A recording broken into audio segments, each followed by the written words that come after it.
to our ancestors. So that's what we're about to do. It's no small undertaking. This is an eagle feather. It was one of the first ones I ever beaded, and I entered it in the Southeast Alaska State Fair when I was 7, and I won first place. So that's what this is.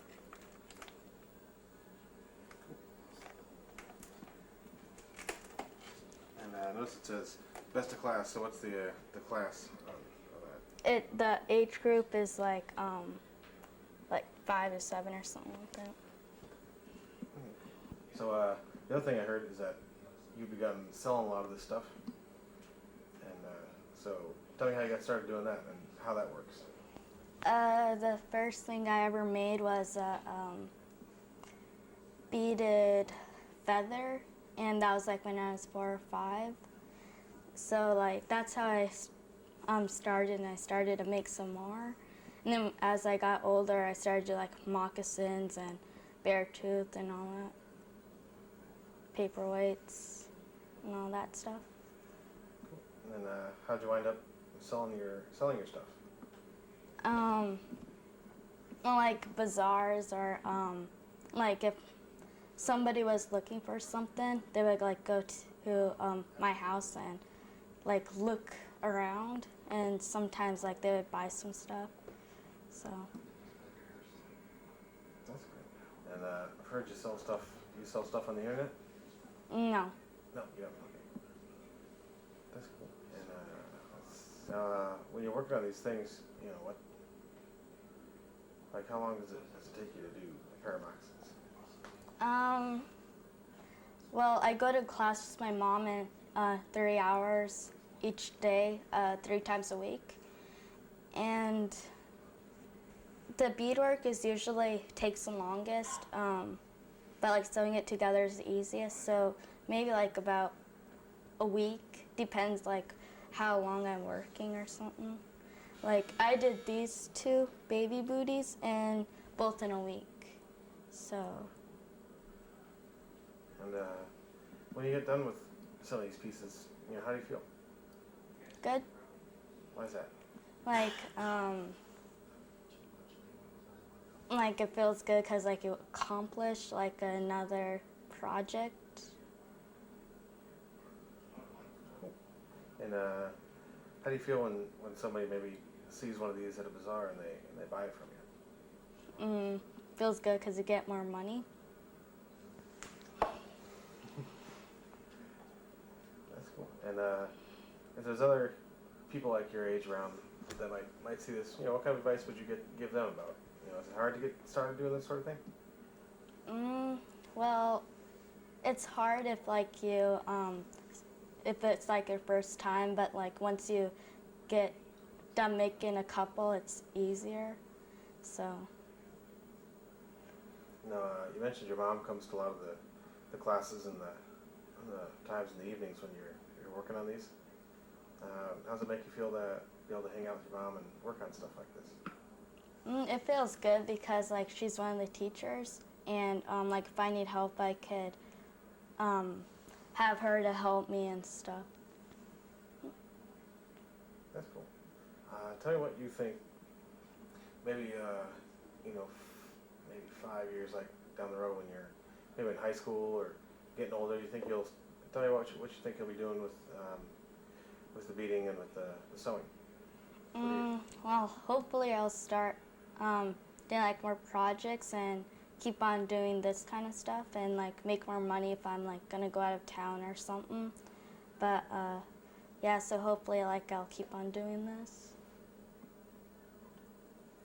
Cool. And what do your friends think about these things that you make?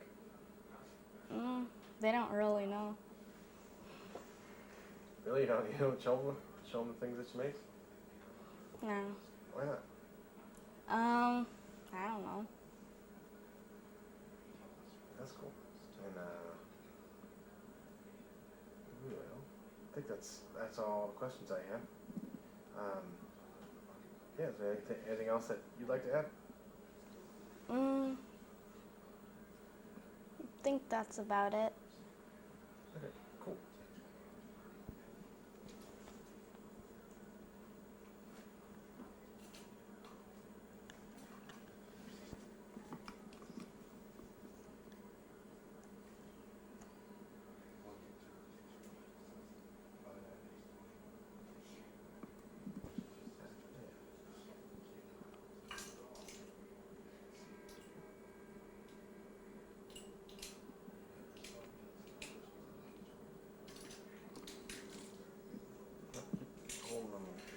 touch the toes to the table so they're nice and still.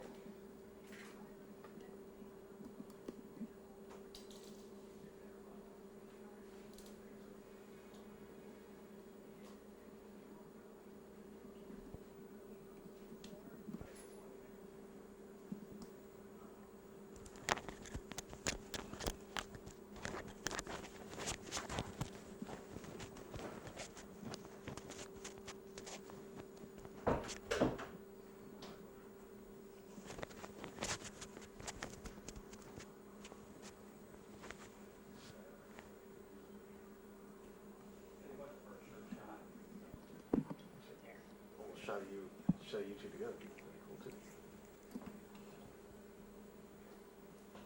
I remember how you started sewing it, right? Yeah. Let's tack it on for now.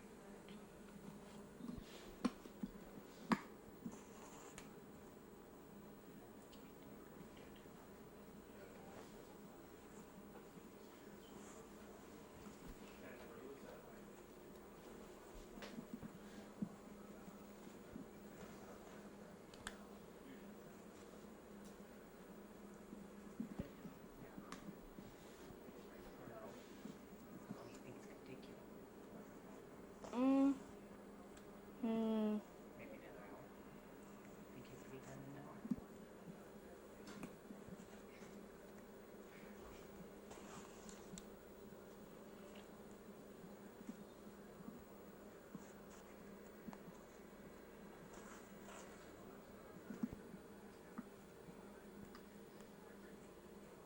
So what you gonna make after you're done with that there? Probably finish the bottle. Baby booties? Thinking more booties? Yeah, probably. Do you have these? Somebody's gonna buy these, right? From you? Those ones? Yeah.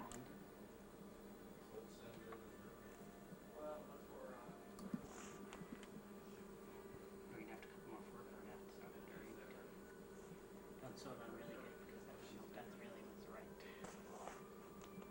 right size for a redo. Because of the, you just want to get your mainly sewing so you can kind of see what you're doing.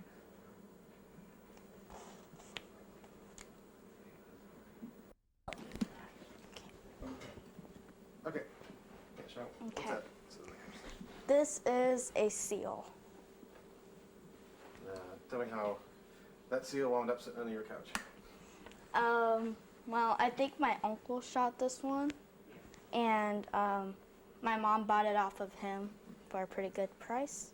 And so my mom just took it, sent it up to Anchorage to get it tanned. And there's another hide over here.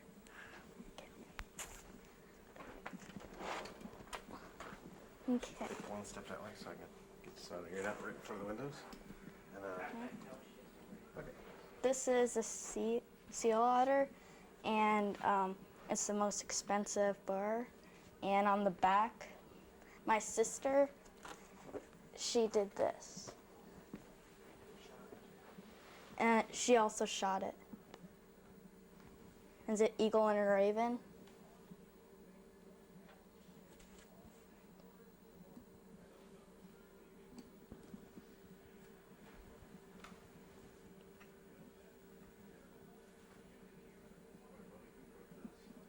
Close up. Maybe you want to turn it. Kind of run your hand over the fur so we can see the texture of it.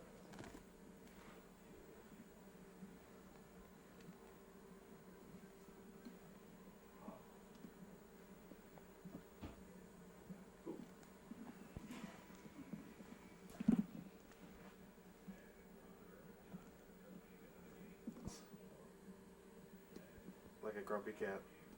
What are you doing to me?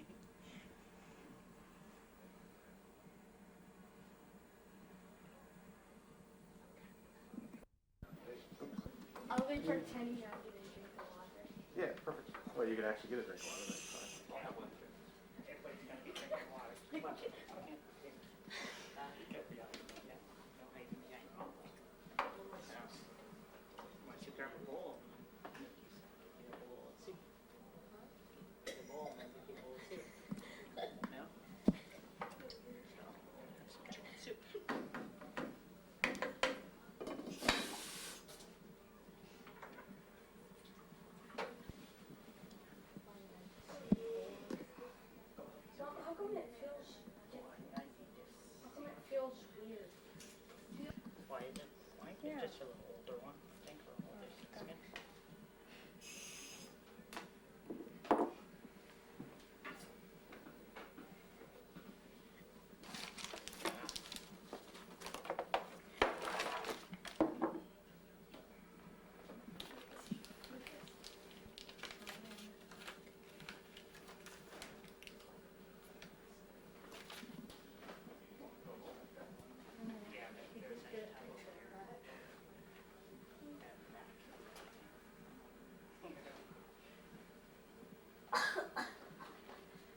put on, well, that's a sealskin one. Actually, look better on there. They're not done. These ain't done. I'm starting another class next month, so I'm going to be doing medicine bags and stuff. So it's kind of, that's where I use the Antwerp buttons on there. So, how did you wind up getting involved with the program that you're doing now? Well, I used to just, before the wellness group came, I'd do sewing classes in town and just, so, and everybody knows I've been doing sewing classes for probably quite a few years. And then once they got the wellness grant, then they wanted me to teach it to whoever wanted to take it. You know, it's kind of sign up people that's mainly so they won't, you know, go out to the bars and give them something to do in the long winter months, you know, and it's always a really fun project. So, but it's more earrings and stuff. And that's what I'd be teaching next month is doing medicine bags, earrings, bracelets, hair clips. Try to teach people to do that kind of stuff. Anyway. Try to get it all finished. So what's Monday? I'm starting this new class, so I want to have stuff on display for the people that students that come. They could decide if they want to choose medicine bags to do, or earrings to do, or hair bracelets, or whatever. So I want to have stuff when they walk into class. I want to have stuff where they could see, you know, what they're doing, not just, oh, we're going to do this, and they don't see nothing finished. So I'm trying to get stuff finished so they can have, you know, they don't have to do exactly like mine, but you give them an idea what they could do. So. Yeah. And how does it make you feel to? Well, actually, that's what's that. What's been the response from the people that attend the class? Oh, it's great. It's really great. Everybody that comes and takes the class, I mean, they really enjoy it. It's really a fun class, and everybody, you know, every now and then you get a group maybe there'd be one or two that, you know, kind of, you know, not sure if they want to take it or not. And there's some people that say, oh, I never sewed before, or either I don't know how to sew, I don't know how to bead. I say, oh, come on, you know, give it a try, you know. But it's been great. I mean, I've been doing it all winter, and everybody's been just having a great time. And, you know, they always think, oh, my stuff's not good enough. And I said, just wait till you're all done with your project. You know, you start your slipper, you get it done, and then once they're all done with it, wow, they go, I did this here, and they just look, and it's just, you know, real exciting. So I really enjoy it. I mean, Go ahead. no matter how many pairs of slippers I've made or seen other people make, I still get excited when I see, no matter whose it is, you know, it's just, to me, it's just lots of fun. And everybody really has a lot of fun doing it, you know, so. And you guys have how often do you have the, what do you call it, the meetings? Class? Yeah, class. Yeah, this winter I've been doing it almost every month. I've been doing it, and it's 3 nights a week. I do it Monday, Tuesday, and Wednesday night. You know, and sometimes if there's a ball game or something big going on in town, then I'll switch it to, you know, a different night. But pretty much, you know, 3 nights a week I do it, and it's usually from 6 to 9 at night. You know, and before you know it, evening's over, and everybody, oh, it's time to go home already. You know, because they're getting into it and they're enjoying it too. So yeah, it's fun. And you wound up having them at that kind of that evening time for a reason, right? Yes, especially in the wintertime when the evenings are long and people, you know, a lot of people, they don't know what to do or something, and or either they, you know, want to go out at night or something. There's really nowhere to go out at night around here or anything, so they go, oh, this is a great place. I get to get out of my house. It breaks up the evening, and I'm not depressed, you know, or anything. It's just a good, fun place, and they learn something, you know, that's the main thing. And I seen some people that I had in my class come to class, and they never beat it before in their life, you know, and then they start beating it. Now there's some, I've been doing this for quite a few years now, and there's some students that been taking my class every time I have class, and they are really awesome beaters now. I mean, I'm pretty proud of them. They do really well, so it makes me feel good that they, you know, to see the work they're putting out. And I got to make one comment about my daughter, Justyne. She said, this was not too long ago, a couple weeks ago, we were talking about, she goes, I want to be the best beater in Yakutat. And I said, oh, you could. And she goes, no, Mom, you got to leave town before I can be the best beater. That was just funny. So, just goofy. That's cool. Mm-hmm. Oh, right on. Well, I'll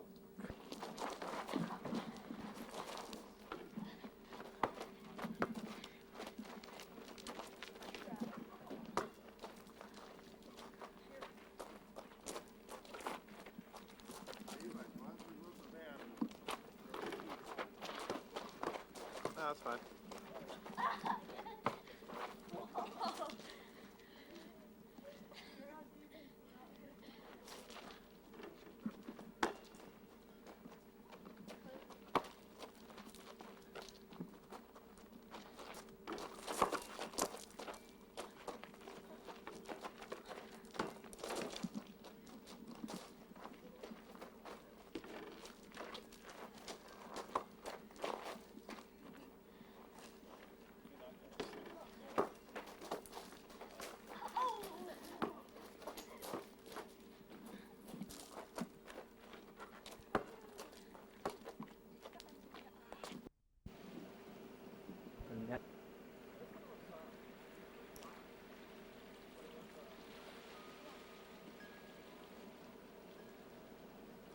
Well, that's you're scaring them away.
What's that?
I know, and that's. Have you, in all your years? No, and I don't You even did order that? this color. No? What's her name? Dina ordered this herself, that for, Really? yeah. Who made that mask? Jeremiah James. That's, Tina, Edwards here. Really? I just asked her. Interesting. I cut my hair. My hair was really long for Lydia's, and then when she found out she made it too thin right here, I was like, oh, I cut my hair for nothing.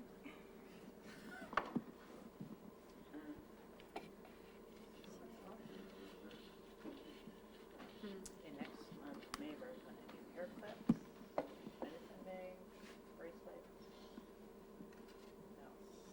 Next month, meaning June. Well, I mean, Hats? this month, it was May 1st already. Oh. Monday. No hats, well, No. every year. No hats? No, not in May. Oh, see, she's not here, she should be here. Yeah. It's too much. Take the glass sometime. Yeah, you guys are more than welcome, and it's for free. Gotta come help me. Because you know more about these. You know more about these than I do. Come on. First of all, go ahead and, I don't think I've had you say your name and spell it for me, have I? No. All right, go ahead and do that so I make sure I get it correctly. My name is Jennie Wheeler. Jennie. Wheeler. Wheeler. All right. So start here, kind of tell me what we have here. Okay, this is an octopus bag. Oh, wait. All right, count to 10 for me. 2, 3, 4, 5, 6, 7, 8, 9, 10. That's my fault. I had to Yeah. switch. Okay. Wrong place. Okay. What do we have here? Well, this is an octopus bag, and they date probably way back to the 1800s when they first started, that we know of, when they started making them. So And tell me a little bit about what the octopus bags are used for. they were used for like in dances, and they're that certain people were able to use them a long time ago, and they put their dance paddles in there. So I don't know. There's a lady here that knows a lot more history about these octopus bags, and it's Lorraine Adams. If Lorraine, you want to come and explain more about the octopus bag? And Like, what all have you done so far? I just said It's, it dates back well, to the they were- 1800s. They were made for mostly the dancers, you know, but some of them would have about one or two, one on each side when they went out to dance. And the earliest is 1800s when these came about, probably earlier. But that's as far back as we can date right now. It's the 1800s. And most of them patterns that they're using now is just the type of patterns they used back then in the very early years. And if you want to come down to a little mixing modern Yeah. with Actually, I want to let you walk right past me there, and let me shoot the other way. I'll hold them that for would you. be more up towards a modern one there, with all the latest flowers, and it still serves a purpose for dance, and they go out and dance, make their trips. Okay, and a bib is for the same purpose, for dancing. And most of them used to have a tribal design, like a house they belong to, a house that they're coming from. And so therefore, if they go down south to do their dancing and they have this bib on, they can identify which house he's coming from. And then there will also be their main tribal design will be on them, some on their shirts probably, and they'll know which one he belongs to.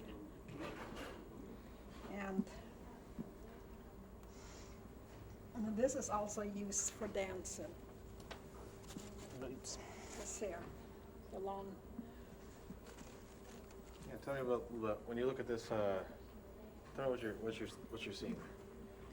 What we're seeing there. Yeah, as far as the materials and the Oh. designs.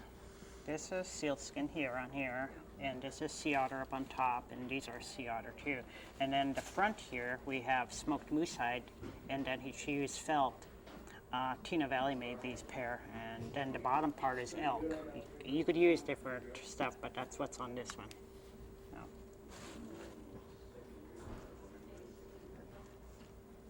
Okay, back then long ago, they wore skins a lot, so that's the reason there's skins in this here. Same way with your moccasins, it's made of skins. yeah, this one's a sealskin pair made by Judy Ramus. That's sealskin and then rabbit on top. This one is elk and rabbit on top. And maybe you two can. I'll hold it and you tell the story. Well, long ago, if you ever read the history, it's what they used to carve, and that's what they used to use. They came in different sizes, some for serving and some for using. And they weren't only, this one is made of alder wood. They're also made of mountain goat horns, spoons like this. And your grandson made this, right? Jeremiah Yeah, James? Jeremiah. Yeah. Yeah. And this one's he's got a raven on there. So that they'll have different designs, tribal designs on them.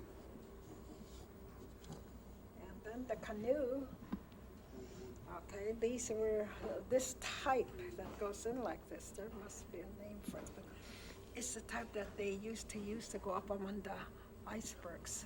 If you should go to Disenchantment Bay, this type of canoe would come handy up in in the areas for hunting. Okay, and back then I guess they were made of cedar. Got the little paddles in there. Uh-huh. Yeah, out of cedars. And so, as one was paddling, which direction? What's the front and the back? And tell me about the icebergs. I'm sure it's this her. It's pushing the icebergs there. So it pushes this way, and you're Yeah, going through. Sure, that's what it is. Yeah. Okay. And then move on to the mask.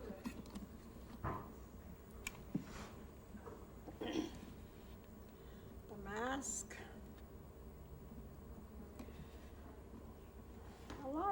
A lot of masks they're all made in certain ways or certain designs.